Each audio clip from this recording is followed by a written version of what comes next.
Chapter 18, Introduction to Managerial Accounting, Part 1. Okay, this is what this course is really about, is managerial accounting, but we really had to spend some time in financial accounting so you understood what the difference between an income statement and a balance sheet was, how the accounts were different, even what the account names were, okay? So now we're going to take that information and we'll apply some different techniques to it to enable us to run an organization better, okay, to help management. So this chapter has 4 learning objectives.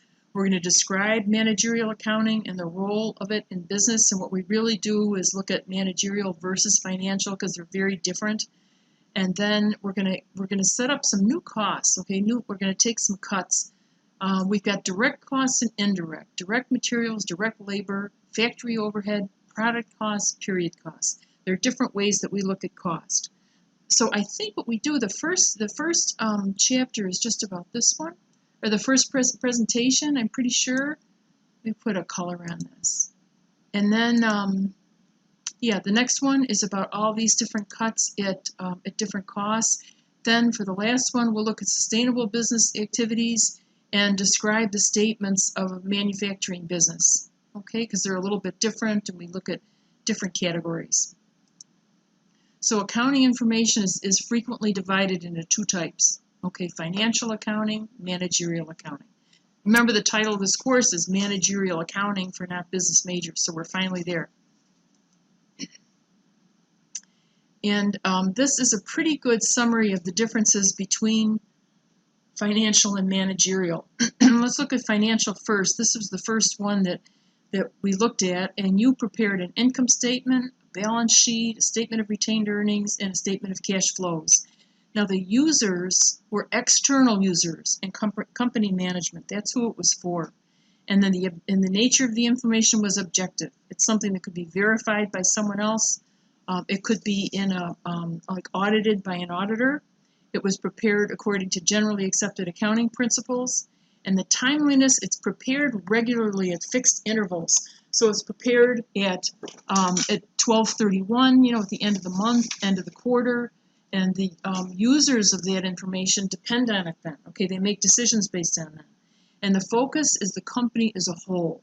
It doesn't look at a division or a product or any information like that. Now, management reports are very different.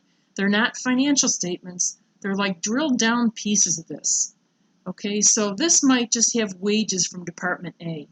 Here I've got a sales report, so we'll just look at revenue. Maybe we'll cut it by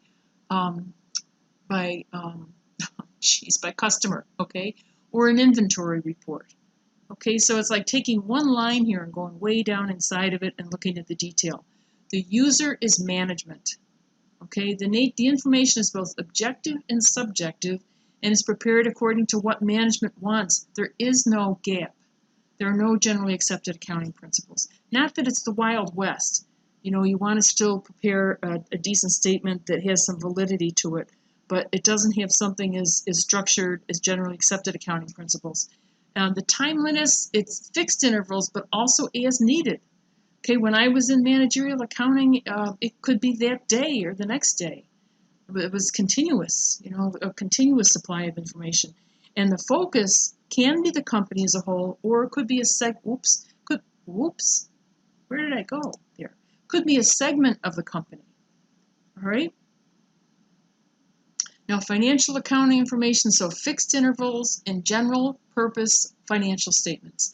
So those statements are prepared according to GAAP, and they're used by external users, shareholders, creditors, government agencies like tax, and the general public, right? Managerial accounting information is designed to meet the specific needs of companies' management. So it includes historical data, but it also includes estimated data. What do we think is going to happen next month? You'd never say that to shareholders. You'd never give them that kind of information because maybe they would buy or sell stock based on it, and it's really speculative. But you would do it internally, like what you think is going to happen, all right? And management uses both types of information in directing daily operations, in planning future operations, and developing business strategies. Okay, they use both. Now, and more differences, unlike financial statements prepared in financial accounting, managerial accounting reports do not always have to be prepared by GAAP, okay, because it's just internal. And many times GAAP isn't relevant. GAAP is really focused toward the preparation of financial statements, okay, prepared at fixed intervals, but a lot of it is when the company needs it. And from my experience, they needed it yesterday, okay, so the better computers got, the faster everybody wanted data. And prepared for the business as a whole, where management reports are internal. Okay, now this is the kind of stuff that ends up in a multiple choice question, so that's what you want to know this for. Now, the management accountant in the organization, you've got departments or similar organizational units are assigned responsibilities for specific functions. And what we do, let's take a look at this organization chart. Here is pretty classic, pretty typical for a company. We've got the president and CEO here, and like a senior vice president, the chief administrative officer, the maybe a brand manager, okay, a senior vice president, an equipment manager, it's interesting, and a CFO, the chief financial officer, all report to the president and CEO. And then underneath them, like for equipment, this is really operations, okay, it's not equipment. And this for a brand, this would be sales, okay, sales and marketing. But the administrative one would be, I mean, human resources. There are several departments under here. Accounting would report usually to the chief financial officer. But when I worked, I had a direct line report to the controller, but then I also supported the vice president of information systems. Okay, so I was like their private accountant within there, but I still reported to the CFO, like a dotted line thing. So the departments can be viewed as having staff or line responsibilities. This is always on an exam, okay? So just so you know, that's your bonus for listening to this. A line department is directly involved in providing goods or services to the customers, okay? So for this golf company, the following occupy line positions: the plant manager, the senior vice president of equipment. I can't stand that. We're going to call them operations, which your book probably calls it equipment. Senior vice president of this brand, which is really marketing, and then the managing director of Callaway Golf Europe. Okay, so to me that would be like a different division. But the important part is this, that a line department is directly involved in providing goods or services to the customers of the company. Okay? Staff support that provides services, assistance, and advice to the departments with line or other staff responsibilities.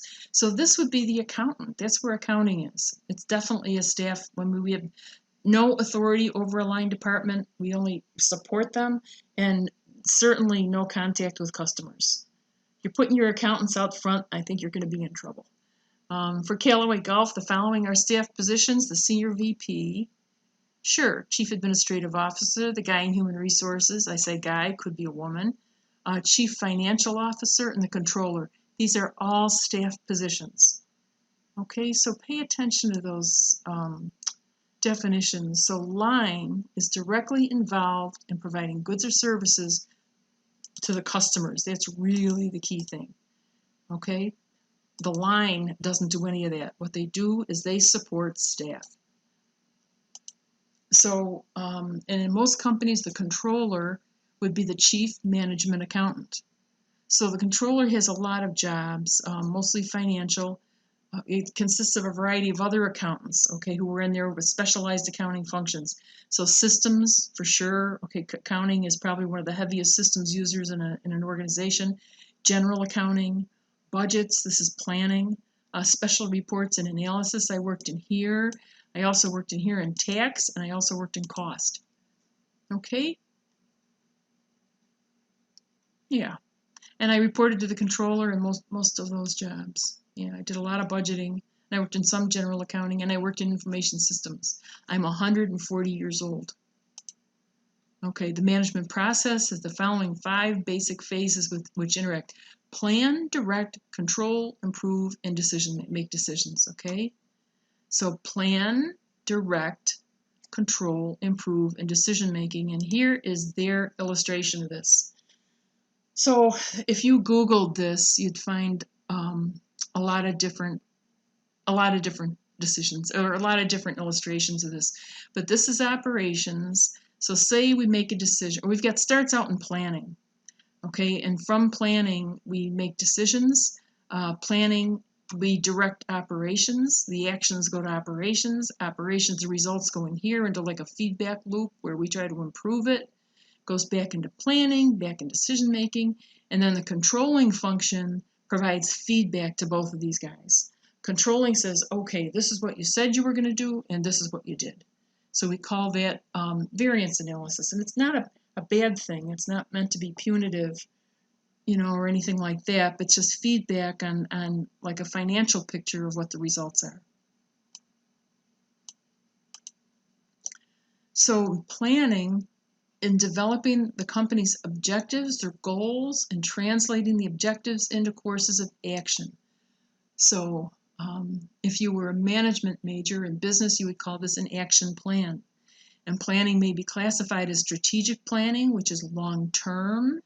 Okay, that's the key thing there. Or operational planning, which is short-term. Okay, for managing day-to-day operations. So we've got strategic planning, 5 to 10 years. Operational planning, short-term, to manage day-to-day operations. This is more or less a year. Okay, I say okay all the time like you're going to answer me. And here's directing. This is the process by which managers run day-to-day operations. You direct activities. This is management. All right, but it's referred to as directing. Controlling is monitoring operating results and comparing actual with expected. Okay? Comparing actual results with expected results. That's what it is. So these are actual results, and this is what we expected it to be. So then we'll look at the differences and try to figure out what happened. And that feedback allows management to isolate areas for further investigation and maybe to change what's happening. Okay? And what we do is we look at where the problems are. And this is called management by exception. I mean, there's no point in looking at everything that's going well. You look at where the surprises are, and that's where you make some changes. Okay? And then improving, continuous process improvement is the philosophy of continually improving employees, business processes, and products. And you need to do that just to stay competitive and to stay in business. So the objective of continuous process improvement is to eliminate the source of the problems in a process. And in this way, the right products or services are delivered in the right quantities at the right time. All right. And finally, decision making. So in managing a company, management must continually decide among alternatives. There's a limited amount of cash, and you need to decide what you're going to spend it on. So that's really what the decision is about. Okay, now the users of, we're almost done here. It's a lot of background, isn't it? The users of managerial accounting, managerial provides information reports for managers. The cost of manufacturing a product, okay, which might influence its selling price. Okay, that would be one thing. Managerial accounting allows for comparing the cost of manufacturing products over time and can be used to monitor and control the cost of direct materials, direct labor, and factory overhead. Okay. Performance reports, those are also results reports, allow management to identify any large amounts of scrap materials or employee downtime, like where are our problems, where could we improve? A report could analyze the potential efficiencies and dollar savings of purchased computerized equipment to speed up production. All right, so you're always looking because, all this, everything changes all the time. So lots of productions processes change all the time because of these changes. And then a report could analyze how many units were needed to be sold to cover operating costs and expenses. We'll look at things like this too. Actually, we'll look at most of everything in this list. So in other words, if you've got, let's say that every month you've got to cover $50,000 in fixed costs, how much do you have to sell to cover that fixed cost? Okay? What would your sales have to be in order to at least break even? And that is when we look at cost, volume, profit. It's chapter 3, I think. 3 or 11. And here's an example exercise here. You can just look at the answers. I think they wanted you to match it. 3 phases of management process are planning, controlling, and improving. And you want to match each of the description to the proper phrase. So, planning is used by management to develop the company's objectives, right? Okay. Controlling is monitoring the results. Improving rejects solving individual problems with temporary solutions that fail to address the root cause of the problem. That's kind of a tangential one, but I guess it's the only answer left, so we'll take it. Okay, that's it.